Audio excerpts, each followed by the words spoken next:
Bienvenue cher passionné dans ce nouveau cours pour digitalpainting.school. Je vais te montrer cette fois-ci, accompagné de ce cher Leonardus, comment réaliser un panorama en 360 degrés. Ouais, tu sais, les panoramas, c'est les trucs où tu peux regarder à gauche, à droite, lever la tête, regarder ce qu'il y a derrière, tout ça dans une sphère panorama 360 degrés en digital painting, et c'est même pas compliqué à faire. Alors ce cours est vraiment pour tous les niveaux, autant un professionnel qu'un débutant complet peut bien sûr le suivre. Là c'est surtout de la technique, c'est simplement de la méthodologie sur comment est-ce que avec Photoshop on peut réussir à créer ce genre d'image en 360 degrés. Je te donnerai bien sûr tous mes conseils pour faire au mieux cette image, car c'est quand même un petit peu spécial et Photoshop peut être un peu capricieux en 360 degrés. Je te rappelle rapidement que tu peux télécharger les fichiers du cours sur la page du site via le bouton qui est en haut à droite. Ça te permettra de retrouver tous les documents que je te file gratuitement avec ce cours, à savoir le PSD final de mon illustration en 360 degrés, également un PSD de départ que tu vas pouvoir utiliser à chaque fois que tu veux faire une image en 360 degrés, et également la grille de perspective en 360 degrés et mon pack de brushes mis à jour. Voilà, donc tout ça c'est dans les fichiers du cours et je t'invite bien sûr fortement à les télécharger. Ça fait quelques temps que quelques digital painters se sont amusés à faire des illustrations en digital painting en 360 degrés, ce qui nous permet en fait d'avoir une scène qui est beaucoup plus immersive, puisque nous en tant que spectateurs on a vraiment l'impression d'être présent dans la scène, dans l'univers qui a été peint, et on peut regarder en haut, en bas, à gauche, à droite, derrière nous, et c'est donc super immersif, et ça permet en plus de ça de décupler les possibilités créatives, parce que tu peux faire plein de choses et des scènes vraiment plus immersives ou surprenantes. Tu peux par exemple jouer l'effet de surprise entre ce qui se trouve devant toi et ce qui est peut-être caché dans ton dos, ou encore tu peux beaucoup plus accentuer la vertiginosité. Non, c'est pas comme ça qu'on... Ou encore, tu peux essayer de susciter la peur du vide chez le spectateur si tu fais un environnement très vertigineux avec du vide en dessous, un petit peu comme celui que je vais faire d'ailleurs dans l'illustration de ce cours. Donc bref, je conseille vraiment à tout le monde d'essayer de faire une illustration en 360 degrés au moins une fois dans sa vie, parce que c'est vraiment amusant, c'est un process qui est très différent, et évidemment cette image tu peux la poster sur Facebook où ça fonctionnera parfaitement justement. Tu peux aussi poster des images en 360 degrés sur ArtStation, et qui sait peut-être également très bientôt sur digitalpainting.school dans ta galerie. Ah, et dernière précision, ce cours est divisé en deux vidéos. Dans la première, celle que tu es en train de regarder, je vais te montrer la théorie et également dans la pratique comment est-ce que tu vas faire dans Photoshop. Donc c'est vraiment de la technique pure et dure, et dans la deuxième vidéo, je te fais une démo complète d'un digital painting de A à Z. Allez, sur ce, rentrons dans le vif du sujet, on va aller sur Photoshop. Je vais déjà te parler un petit peu de théorie, histoire que tu comprennes en fait ce qu'on va faire et en quoi consiste une illustration ou une image en 360 degrés. Comment ça marche, comment ça fonctionne et donc comment est-ce qu'on va la fabriquer. Je te rassure, la théorie est vraiment très simple, on va passer ça en revue ensemble. On va commencer par l'exemple le plus bateau, celui qu'on a tous vu et qu'on a tous appris en primaire, peut-être même à la maternelle d'ailleurs. Imagine-toi un cube, juste ici. Fais l'effort mental de te représenter ce dernier comme étant en vert. Il est complètement transparent et on va te donner la mission de dessiner tout ce que tu veux par-dessus. Tu vas devoir réaliser son habillage. Et pour faire ça, tu as normalement appris à l'école qu'on va faire ce qu'on appelle un patron. Donc le patron, c'est en quelque sorte une surface en 2D sur laquelle on peut colorier, on peut dessiner, on peut peindre et qui va avoir une forme spécifique et qu'on va ensuite pouvoir plier et qui va épouser la forme du cube. Et évidemment, là je prends l'exemple facile d'un cube, mais cela est tout aussi vrai pour n'importe quel objet en 3D, même le plus complexe. Donc dans notre cas, nous, ce patron, c'est ce qu'on va appeler la texture. Seulement nous, dans le cas d'une image à 360 degrés, on va regarder devant, derrière, au-dessus, en dessous, à gauche, à droite. On est en fait, non pas dans un cube, mais dans une sphère. Donc là, imagine-toi une boule de cristal transparente. Donc, je t'invite à refaire le même exercice mental qu'avant.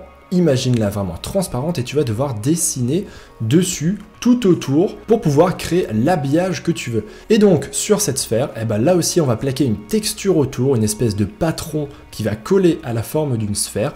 Et ainsi, on va pouvoir dessiner et peindre ce qu'on veut sur cette sphère. Donc ça reprend un petit peu le principe de mon schéma ici. Tu vas prendre une serviette qui est à côté de toi et tu vas l'enrouler autour et faire en sorte que les limites de la serviette vont parfaitement se fusionner pour qu'on ne voit aucune limite dans la texture. Donc c'est un peu ça le principe. Et la petite chose qu'il faut avoir à l'esprit, c'est que nous, En tant qu'observateur, lorsqu'on regarde une image en 360 degrés ou lorsqu'on est en train de la peindre, on est en fait à l'intérieur en tant qu'observateur. C'est pas plus compliqué que ça, Photoshop, il va nous créer un objet qui est en 3D, c'est une sphère, il va nous placer à l'intérieur et donc on va pouvoir regarder à l'intérieur de cette sphère, au-dessus, en dessous, à gauche, à droite. Et ce qu'on va s'amuser à peindre, c'est en fait la texture qui va s'enrouler autour. Ok, j'espère que la théorie est claire dans ton esprit. Alors c'est parti, je te propose maintenant de créer notre premier document en 360 degrés. Donc pour cela, je fais CTRL-N, on va créer un nouveau document ensemble et je vais te montrer tout de suite comment et à quelle dimension il faut le créer. Parce qu'il y a quelques petites choses à savoir. Donc déjà, on va lui donner un nom. Et la règle importante qu'il faut avoir en tête, c'est que ton document doit avoir un ratio de 2:1. Donc ça veut dire que si tu fais ta largeur en 2000 pixels, la hauteur va devoir faire 1000 pixels. Donc la largeur est toujours le double de la hauteur. Ensuite, la taille que je recommande est de 10 000 par 5000 pixels. Donc c'est vraiment beaucoup. Comme tu peux te l'imaginer, c'est très grand, c'est un gros document. Et ça veut aussi dire qu'il faut avoir l'ordinateur qui va suivre. Donc le fait d'avoir un document d'une aussi grande taille va nous permettre d'avoir en fait une bonne résolution. Le principe ici est vrai comme pour n'importe quelle image, qu'elle soit en 2D ou qu'elle soit en 360 degrés. Plus ton image est grande, plus la résolution sera grande, plus on aura de détails. Et plus ton image sera petite, plus ton illustration en 360 degrés sera floue. Et je te préviens tout de suite, si tu n'as pas un ordinateur très puissant, je te conseille de carrément diviser par 2 ces dimensions, ou alors de mettre par exemple 6000 par 3000. Donc tu vas le voir, les illustrations en 360 degrés sont vraiment gourmandes en ressources. Je pense que de ce côté-là, Adobe peut encore améliorer Photoshop. Donc moi j'ai un ordinateur qui est quand même très puissant, je peux me permettre de faire un document de 10 000 par 5000, mais si jamais le tien est vraiment trop lent et que c'est insupportable, diminue simplement cette taille. Allez, je fais mon document à 10 000 par 5000, 72 dpi, peu importe, et je fais créer. Ok, donc là pour l'instant j'ai un simple document rectangulaire. Donc là j'ai mon arrière-plan, je vais faire un autre calque par-dessus que je vais appeler dessin. Et avant de transformer ce calque en un panorama de 360 degrés, je vais t'expliquer une dernière chose. Je vais simplement te parler un petit peu de règles de dessin et de perspective. Car là aussi, en 360 degrés, c'est évidemment un cas un petit peu spécial, un peu exceptionnel, et tu ne vas pas pouvoir faire tes points de fuite et tes lignes de fuite en perspective comme d'habitude. Donc là, si jamais tu ne sais pas du tout de quoi je te parle, je suis en train de parler de perspective. C'est donc un outil de dessin qu'on a inventé pour pouvoir nous permettre de dessiner des scènes en 3D, mais sur des surfaces qui sont en 2D, c'est-à-dire un tableau, une feuille de papier. Et là, le problème, c'est que nos règles de perspective à 1 point, 2 points, 3 points ou plus sont généralement valables pour du dessin sur une surface en 2D. Mais là, on est en train de dessiner et de peindre sur une surface qui est en 3D, qui est sphérique, et donc il faut adapter notre grille de perspective. Et je te rassure, je ne vais pas te demander de te faire ta propre grille de perspective 360 degrés, car clairement ce serait horrible et je pense que ce serait au niveau de sadisme de Leonardus. Et donc, voici la grille de perspective 360 degrés que je t'ai même fournie avec les fichiers du cours. Donc là, j'ai simplement glissé cette fameuse grille de perspective qui est dans les fichiers de cours, je la mets à la même taille que le document. Donc là, je vais zoomer pour être simplement un peu plus précis. C'est un truc un peu bizarre où tu as 1, 2, 3, 4, 5 points de fuite avec des lignes de fuite qui sont courbées, avec des courbes d'ailleurs assez extrêmes vers les extrémités, donc c'est un peu bizarre, mais je te rassure, pas besoin de t'embêter du tout sur la compréhension de cette grille de perspective. Si tu sais simplement ce qu'est une perspective à 1 ou à 2 points de fuite, tu sauras très bien t'en sortir pour la suite. Donc cette perspective qui pour l'instant ne ressemble à rien, tu vas voir qu'une fois qu'elle va s'enrouler autour de la sphère, elle aura du sens, elle va nous donner tout de suite un sentiment d'espace qu'on va pouvoir percevoir. Alors je recrée juste un calque en dessous, que j'appelle dessin, puisqu'il me l'avait fusionné juste avant. Donc là maintenant mon PSD de départ est prêt, j'ai tout ce qu'il me faut dedans, un calque de dessin, ma grille de perspective par-dessus, d'ailleurs je vais baisser son opacité tout de suite à 50%, et je vais sélectionner tous les calques dont j'ai besoin, donc là je vais prendre simplement ces 3 calques, et je vais aller sur 3D, panorama sphérique, nouveau calque de panorama à partir des calques sélectionnés. Donc là, depuis Photoshop CC 2019, c'est à cet endroit que tu vas pouvoir faire des panoramas en 360 degrés. Donc 3D, panorama sphérique, nouveau calque à partir des calques sélectionnés. Et là, il va te poser une question. Vous êtes sur le point de créer un calque 3D, voulez-vous passer à l'espace de travail 3D? Donc là, on va dire que oui, ne te pose pas de questions. Donc là, tu vois que ça m'a changé un petit peu mon interface. Donc tu vois aussi que mon document a changé, donc ça y est, là je suis déjà dans un espace de 3D, je vais te montrer ça juste après. Mais tu vois surtout que les panneaux ont changé, parce qu'en fait on est passé justement sur l'interface de 3D de Photoshop. Donc là, pas de panique, si jamais tu avais ta propre interface avec tes panneaux comme tu aimes, rien n'est perdu, il suffit de retourner ici quand tu veux, et là tu peux switcher entre ce que tu avais avant, donc par exemple les indispensables, qui est celui de base, ou alors ton propre panneau si tu en avais un, et 3D si tu veux revenir sur les options de 3D. Donc nous, pour l'instant, on va rester ici dans 3D. Et ce qui est bien, c'est qu'il n'y a rien de plus à faire. En fait, Photoshop a fait tout seul la transformation. Regarde, je suis déjà dans ma sphère, tu vois, je suis déjà dans mon espace en 3D. Et là, je suis exactement ce petit bonhomme, là, et je suis en train de regarder les bords de ma sphère. Donc là, je suis en train de regarder devant moi. Là, je regarde au-dessus. Donc tu vois d'ailleurs que notre grille de perspective c'est parfaitement fusionné, tu vois que ça n'avait pas de sens quand c'était plat, par contre maintenant, ça ressemble à quelque chose. Donc là je regarde vers la gauche, là je regarde maintenant vers derrière.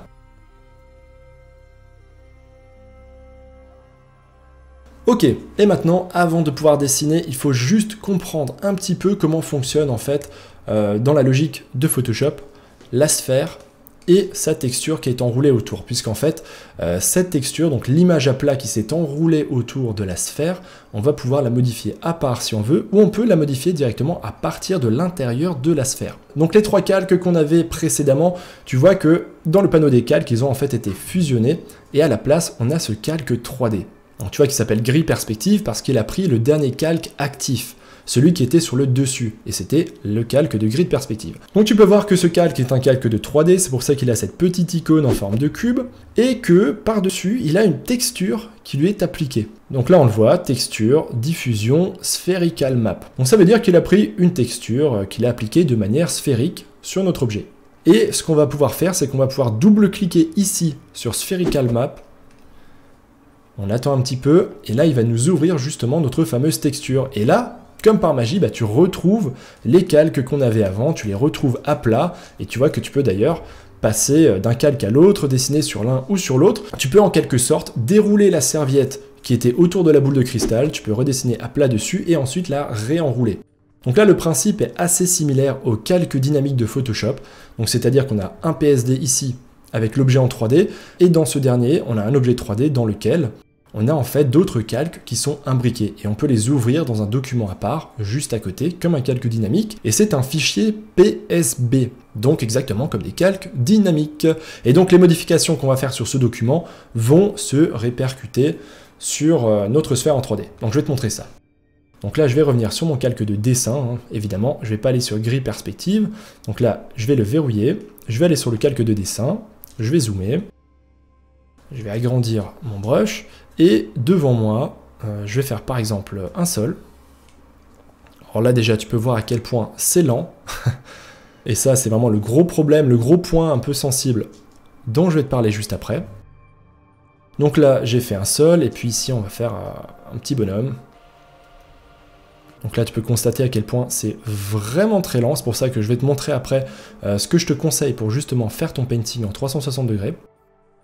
Imagine si maintenant j'ai 50 ou 100 calques. Je pense d'ailleurs que Photoshop ne le supporterait même pas et qu'il cracherait à mon avis. Et je le redis, j'ai vraiment un ordinateur qui est quand même très puissant, donc c'est simplement que ce n'est pas une bonne méthode. Ok, j'ai fait un petit bonhomme. Et puis on va faire un autre petit bonhomme qui va être presque derrière. On va faire un bonhomme rond. Et puis on va faire un soleil là-haut. Voilà. Donc, j'ai fait ça. Voilà, tu vois qu'il est en train de charger. Ok, maintenant je vais repasser sur mon document. Donc là, normalement, je vais devoir attendre quelques secondes.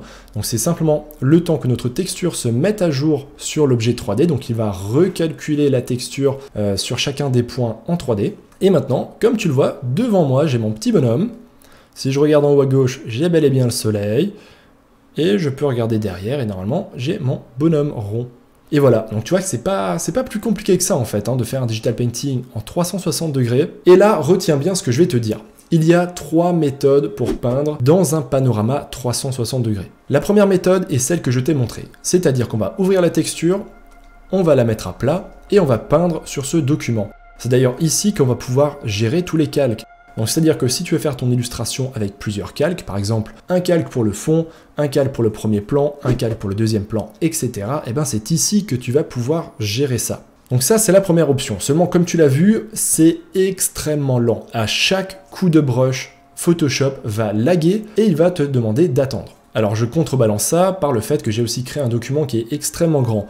J'ai testé et si j'avais fait un PSD plus petit, par exemple 5000 par 2500, ce serait quand même déjà beaucoup plus rapide. Donc si jamais dans tous les cas, que ce soit avec cette méthode ou avec une des autres 3 méthodes de dessin, si jamais c'est lent, dans tous les cas, réduis la taille du document. Fin de la parenthèse. Donc ça, c'est la première méthode. On dessine là-dessus sur les calques, ensuite on revient sur l'objet en 3D, ça se met à jour, et ensuite on a tout ça qui s'est transformé dans l'espace de 3D. Un conseil, pense de temps en temps à faire CTRL-S. Prends vraiment l'habitude de sauvegarder très fréquemment. D'ailleurs, petite précision, lorsque tu dessines justement sur le document qui s'ouvre, sur ta texture, là où tu as tous les calques, tu n'as pas besoin de faire CTRL-S, donc d'enregistrer ton document, pour que ça se mette à jour ici dans le PSD en 360 degrés. Donc ça, c'est un fonctionnement qui est un peu différent des calques dynamiques. Et d'ailleurs, je trouve que c'est une très mauvaise idée. Car à mon avis, c'est justement pour ça qu'on a un coup de lag après chaque coup de pinceau. C'est parce qu'à chaque coup de pinceau, j'ai l'impression que Photoshop recalcule immédiatement l'application de la texture et du coup de brush qu'on a fait en 3D, au lieu de le faire une fois à la fin. Les deux autres méthodes, déjà beaucoup plus sympas, vont être ici, directement dans notre espace 3D. Donc, la deuxième va être simplement de le faire ici. Donc tu vois, je suis sur mon calque en 3D, je prends l'outil brush qui est ici sélectionné, et puis je vais commencer à dessiner directement dessus tout ce que j'ai envie de faire. Donc là par exemple, si je veux faire une boîte, eh ben, je vais suivre ma grille de perspective. Si du moins je ne meurs pas d'ennui avant, car là tu vois qu'on retrouve le même problème qu'avant, à savoir que c'est très lent. Donc encore une fois, soit tu peux réduire ton document, ou alors tu peux faire la chose suivante, c'est de passer à la troisième méthode, et c'est vraiment celle que je te conseille. Donc là, comme je te l'ai montré dans la deuxième méthode, on a peint directement sur le calque en 3D. Donc là, ce que j'ai fait sur ce calque, si je retourne sur ma texture, tu vois que ça a été répercuté sur le calque de dessin. Donc autrement dit, sur le calque qui était actif. Ça, c'est très important à savoir. Je vais maintenant créer un autre calque, je vais l'appeler calque 2. Et je vais maintenant revenir sur l'autre document et je vais à nouveau peindre dans mon espace en 360 degrés. Je vais faire un trait, voilà, peu importe ce que je fais. Et tu vas voir que cette fois-ci, il ne m'a pas dessiné sur le calque dessin, mais il m'a dessiné ça sur le calque 2. Donc ça, c'est par contre super important, il faut que tu le comprennes. C'est juste une habitude à prendre, c'est rien de très méchant. Mais à chaque fois que tu veux peindre sur un nouveau calque ou sur un calque différent, il faut vraiment que tu penses à aller dans la texture, et à gérer tes calques à cet endroit-là, à sélectionner ici le calque sur lequel tu veux peindre avant de revenir à l'espace de 3D. Donc ça, c'était la deuxième méthode. Et la troisième méthode, qui est pour moi la meilleure, j'ai vraiment expérimenté et c'est pour moi celle que je te conseille, ça va être en fait de rester ici dans ce document, donc dans l'espace 360 degrés, et de créer un nouveau calque par-dessus ton espace en 3D. Donc là, ce calque, tu vois que ce n'est pas un calque de 3D, c'est un calque totalement classique. Donc ça veut dire qu'ici, tu vois, je pourrais masquer mon objet 3D, donc ma grille 360 degrés. Je peux dessiner sur ce calque. Voilà, je fais un petit peu n'importe quoi dessus. C'est un calque 2D tout à fait classique, conventionnel. Et en dessous, j'ai mon espace en 3D. Et ça veut aussi dire une chose, ça veut dire que si maintenant je tourne la caméra ici sur mon calque de panorama 360 degrés, eh ben ça ne change pas mon calque qui est au-dessus.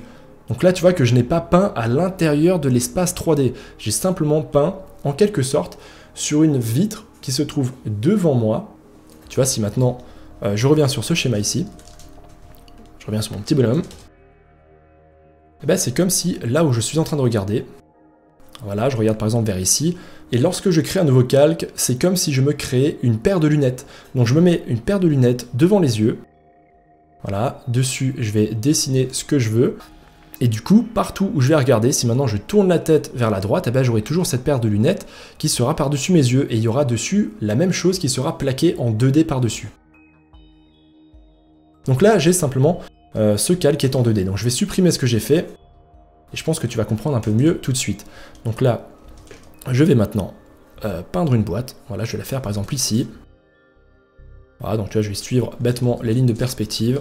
J'agrandis un petit peu mon brush. Voilà, je vais peut-être faire une deuxième boîte par-dessus, plus fine. Voilà, et puis peut-être que dessus, je vais faire une fenêtre. Ouais, je sais pas, c'est peut-être une imbrication d'immeuble.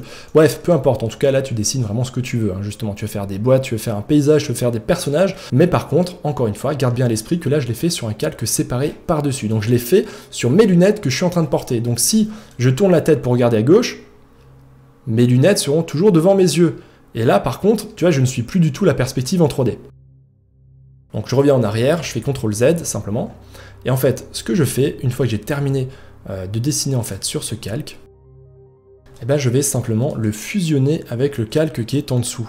Donc là je fais CTRL E pour le fusionner, j'attends un petit peu, ça prend quelques secondes, c'est normal, parce que là il est en train d'intégrer ce calque sur le calque qui est à l'intérieur de la texture, et évidemment il est en train de recalculer ça en 3D. Et maintenant, tu vois que le calque a disparu, il a été fusionné à l'intérieur, et maintenant, ce que j'ai dessiné est bien dans l'espace 3D. Et comme tu l'as vu, lorsque je crée un nouveau calque, et que je dessine par-dessus, là c'est parfaitement fluide, même si j'utilise des custom brush, tu vois, des brush texture ou autres, ça reste fluide comme sur un document Photoshop normal. Donc là je peux faire vraiment ce que je veux, et j'ai plus qu'à faire CTRL E avant de bouger la caméra. Voilà, donc là c'est bon, je l'ai fait, je peux maintenant tourner ma caméra. Et on va tout de suite vérifier ce qui s'est passé dans la texture. On regarde ici, donc tu vois qu'on retrouve les trucs que j'ai peints et dessinés juste avant, et ils sont bel et bien sur le calque 2, qui est juste ici. Et si maintenant je veux par exemple faire un fond, donc je veux faire des choses qui sont derrière, je vais aller sur le calque qui est en dessous, le calque de dessin, et je reviens sur mon document.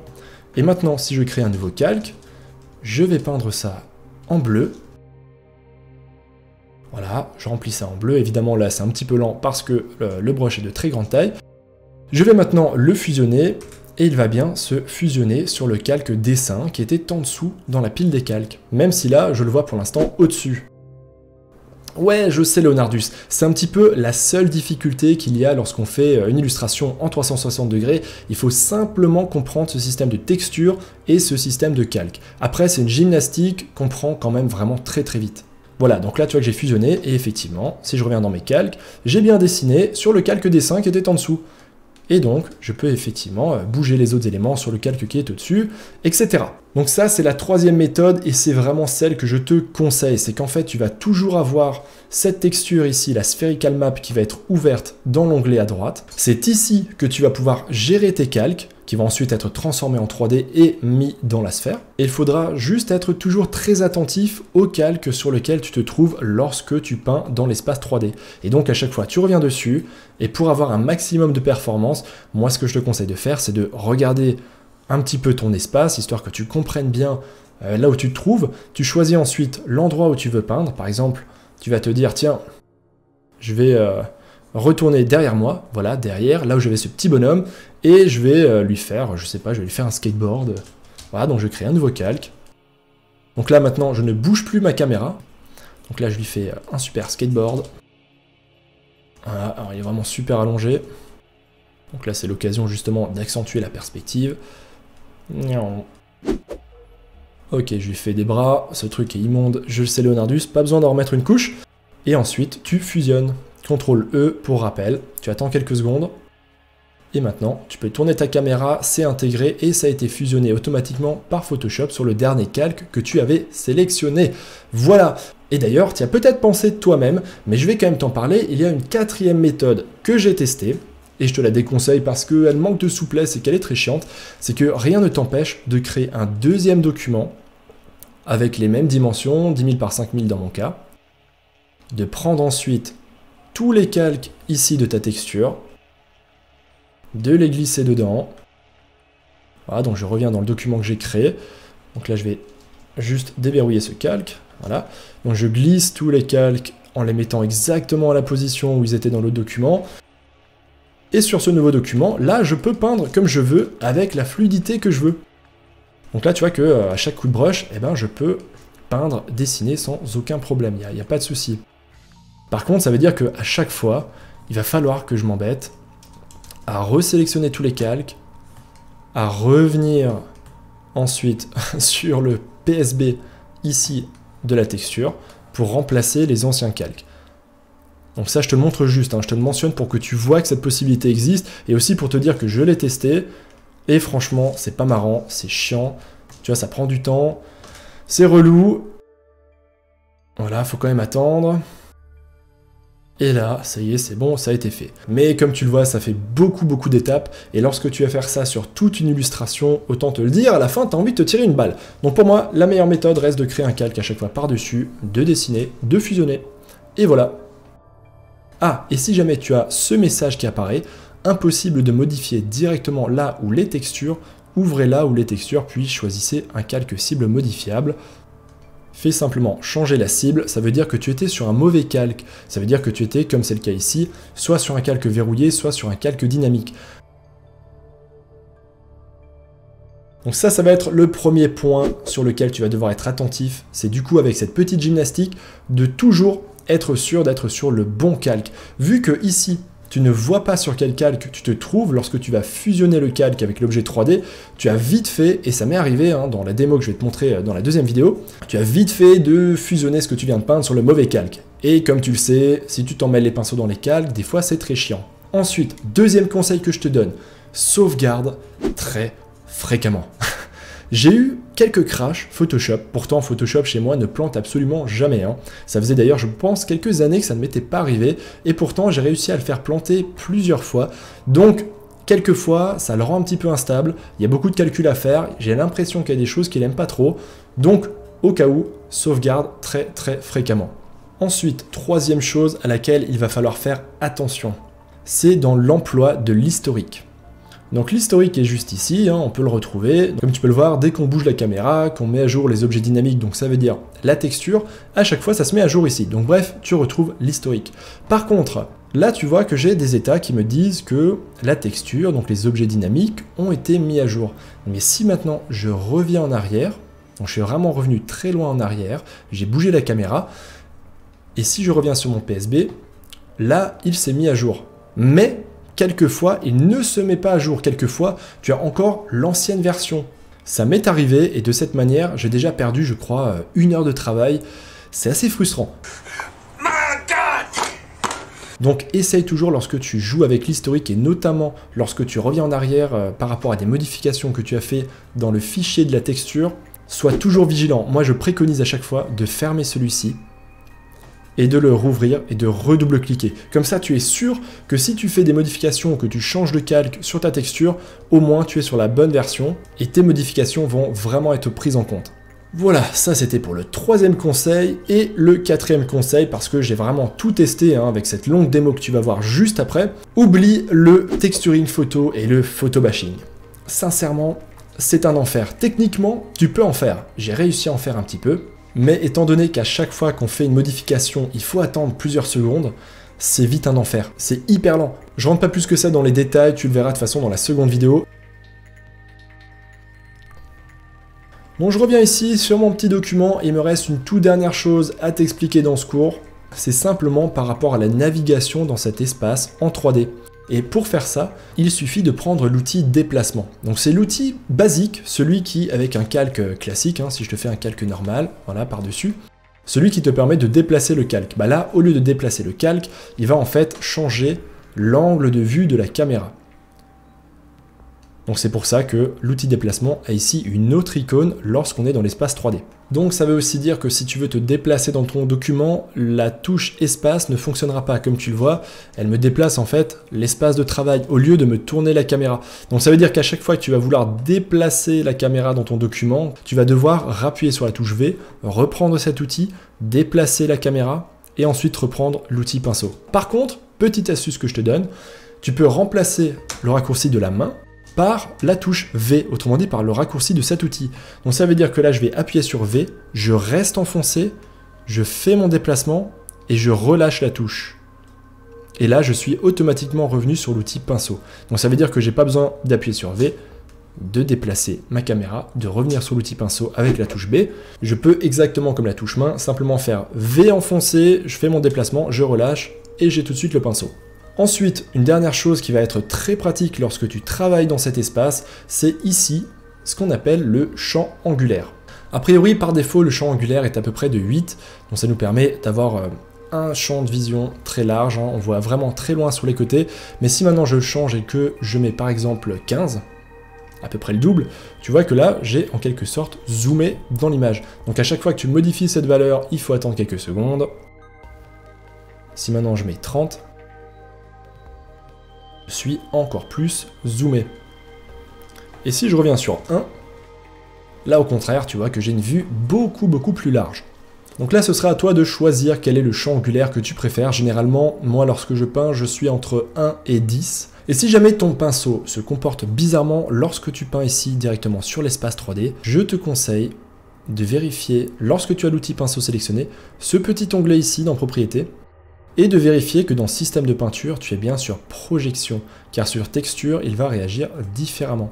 Pour le reste, ce sera à toi d'expérimenter, et bien sûr, si tu veux en voir un petit peu plus sur comment peindre en 360 degrés, je t'invite à regarder tout de suite la deuxième vidéo dans laquelle je réalise une démo intégralement de A à Z. J'ai tout enregistré, je te fais également quelques petits commentaires.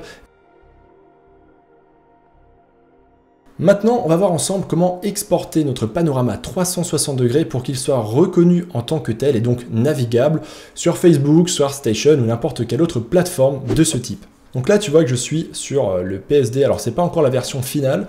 Voilà, donc je me suis bien amusé. C'est pas encore totalement fini, mais c'est pas grave, ça va être suffisant pour simplement que je te montre comment est-ce qu'on va exporter ça. Alors pour ça, c'est très simple, tu vas aller sur ton PSD de base, donc pas sur le fichier de la texture, pas sur le PSB, mais bien là-dessus, tu vas dans 3D, panorama sphérique, exporter un panorama. Donc là, il va t'ouvrir la boîte de dialogue et il va te permettre d'enregistrer un JPEG, et là, tu vas pouvoir l'appeler comme tu veux, on va mettre rendu final, je valide. Et si je regarde dans mon dossier, tu vois que j'ai effectivement bel et bien un JPEG qui a été créé et qui correspond en fait à ma texture à plat. Cela dit, ça ne marche pas partout si tu fais ce JPEG à partir du fichier PSB. En fait, le fait de passer par le menu 3D, panorama sphérique, exporter un panorama, doit à mon avis rajouter quelques métadonnées dans le fichier JPEG qui font comprendre à certaines plateformes, et notamment à Facebook, qu'il s'agit d'une image 360 degrés. Sinon, il ne le reconnaît pas et ça ne marche pas. Donc il faut vraiment que tu passes ici par le menu 3D. Ensuite, autre chose. Si jamais ton fichier est trop lourd, là par exemple il fait 9,50 mégas, mais si il est trop élevé, je pense notamment à ArtStation qui a des limites de taille, où là l'image est normalement trop grande. Il te suffit simplement ensuite de l'ouvrir avec Photoshop, de réduire sa taille, par exemple là on va passer de 10 000 à 8000 pixels, et ensuite de faire CTRL S. Et si jamais tu veux encore baisser la qualité du JPEG pour augmenter la compression et donc baisser le poids, tu peux faire CTRL-MAJ-S, ou alors si tu préfères fichier enregistré sous, donc là tu vas l'appeler rendu final 2 par exemple, tu valides, et ici dans les options de JPEG tu vas pouvoir baisser la qualité. Donc là on va mettre par exemple 10 au lieu de 12, qui est la valeur maximale. Je valide, et si je regarde mon rendu final 2, tu vois que là il ne pèse plus que 4,25 mégas, alors qu'avant il en pesait à la base presque 9 mégas.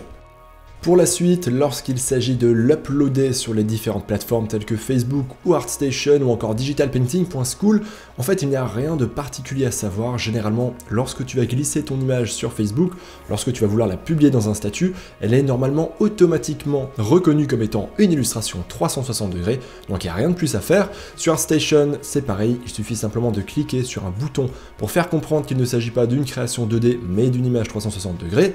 Donc pour ces étapes, je pense que tu vas trouver tout seul comment faire. Maintenant, je vais te donner une petite astuce qui peut être extrêmement pratique si tu as commencé ton panorama 360 degrés et que tu ne démarres pas l'image exactement là où tu le veux. La première image que verra le spectateur, c'est normalement le centre de la texture. Donc si j'ouvre la texture, sauf erreur de ma part, ce qu'on verra en tout premier dans la sphère, c'est cette partie de l'image. Exactement comme c'est le cas ici. Donc moi par exemple, dans mon exemple, je n'ai pas envie qu'on commence le panorama 360 degrés sur cet écran. Je veux qu'on le commence ici, avec une vue sur le ponton et une vue sur la montagne et sa petite ville en haut. Donc je reviens ici sur le fichier des textures, qui est juste à côté. Donc comme je l'ai dit, normalement, la première image du panorama 360 degrés, celle qui sera considérée comme l'avant, ce qui est devant le spectateur, c'est ce qui est au centre. Et ce qui est derrière le spectateur, c'est ce qui sera sur les bords extrêmes de l'image. Donc il suffit en fait bêtement de décaler toute la texture vers la gauche ou vers la droite. Donc pour corriger ça, je vais rentrer dans le fichier de texture et je vais décaler tous ces calques pour qu'ils aillent en quelque sorte vers la gauche et que cette partie-là soit au centre de la texture. Cela dit, comme tu le vois, si je fais ça, ben forcément, il me manque un morceau de texture à droite. Donc il faut se débrouiller pour qu'elle reboucle correctement sur la droite.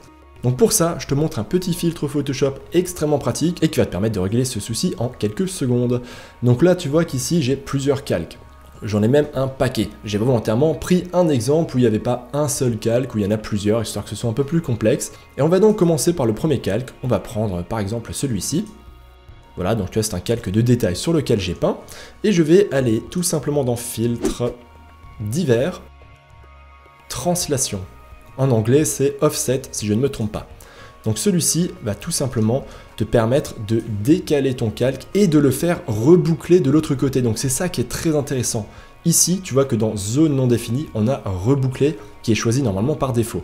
Donc ça veut dire que si je décale mon calque vers la gauche, le morceau qui va disparaître hors de l'écran, on va le faire reboucler en le replaçant de l'autre côté. Ça va être un peu plus clair quand je vais te montrer. Donc là, je vais par exemple décaler mon calque ici d'une certaine valeur. Donc là, par exemple, tu vois que si je le décale d'à peu près moins 2000 pixels, je suis à peu près centré. Je pense même qu'il faudrait que ce soit un peu plus que ça, enfin un petit peu moins plutôt. On va mettre moins 1900 pixels. Et tu vois que mon calque a effectivement été déplacé vers la gauche et ce qui a disparu à gauche a été rajouté à droite. Alors évidemment, là, c'est un peu le bordel parce que justement, les autres calques qui sont en dessous n'ont eux pas encore été décalés. Donc ça veut dire que là, je vais valider ma transformation à moins 1900 pixels et je vais ensuite faire la même chose sur tous les autres calques. Donc là, je vais aller sur le calque suivant, on va prendre par exemple celui-ci, et là, je vais simplement faire filtre et je vais répéter le dernier filtre appliqué. Donc tu vois que le raccourci, c'est simplement CTRL-ALT-F sur Windows. Et hop, tu vois que mon calque en dessous a déjà été translaté. Je vais ensuite sur le suivant, je refais CTRL-ALT-F. Voilà, c'est décalé. Il me reste maintenant mes textures que j'avais mis en photobashing, tu vois, qui sont décalées et qui flottent un peu n'importe où. Donc là, on va sur chaque calque. CTRL-ALT-F, CTRL-ALT-F, CTRL-ALT-F, hop, encore, et le tout dernier, et voilà. Et là, si je viens dans l'historique, tu peux constater la différence. Voilà, donc tu vois que toute mon image a été décalée, elle a été rebouclée à la fin, et là, normalement, si je reviens sur mon document 3D, la position a dû être modifiée, effectivement c'est le cas, tu vois que c'est pas la partie que je regardais avant, et normalement on ne devrait pas avoir de coupure dans la texture. Effectivement, tu vois qu'on ne voit pas de limite particulière, donc tout a l'air de rouler. Et voilà, c'est la fin de cette première vidéo de cours. J'espère que je t'ai pas assommé avec toutes mes explications, mais il est vraiment important que tu comprennes tout. En tout cas, ça c'était la partie un peu chiante du cours. Dans la deuxième vidéo, je vais te montrer une démo en entier de A à Z d'un digital painting vertigineux que je vais faire justement en 360 degrés et en mettant en application tout ce que je t'ai montré ici. Donc ce sera fortement accéléré, mais je vais quand même te donner quelques conseils tout au long de ce processus. Bon l'artiste, à tout de suite dans la prochaine vidéo. L'art digital t'intéresse? Tu as envie d'apprendre ou de progresser en digital painting ou peinture numérique en français? Je t'invite à aller sur digitalpainting.school. Tu retrouveras une communauté super sympa, des cours de qualité et un paquet de ressources gratuites. Allez, on se retrouve là-bas l'artiste.